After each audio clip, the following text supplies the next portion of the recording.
السلام عليكم ورحمة الله وبركاته. بشأن قضية الذي أشغلكم به، أساليب وطرق جديدة مع الشيعة الروافض المجوس الاثنى عشريين. تحرشني بأمه، ويتحرشني بكم يا بنات وكم يا خلق من خلف الكواليس، لأنه معه نظام تنصت ومراقبة وتجسس وهاكر مخترق هاتفي. حتى أنا أغلب الأحيان ما ينزل الفيديو إلا بعد مو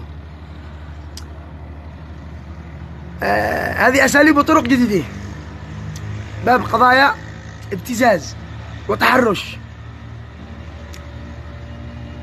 اسمه صلاح، تابع جهاز أمن المخابرات، ومعه محمد عبد الله الجلال ابن القاضي الجلال، محافظة إب طبعا من المدينة القديمة. أما صلاح هذا مدري من أبوه، يخرج يفعل فحص دي إن اي من هم أبائه لأنه بالمتعة. وأفراح الجلال زوجة القاضي عبد الله الجلال، وأبو القرار هادي وآخرون. طبعا أبو هاشم الضحياني مدير عام جهاز أمن مخابرات إب، عنده علم ومتستر عليهم ومتعاون معهم بتفعيل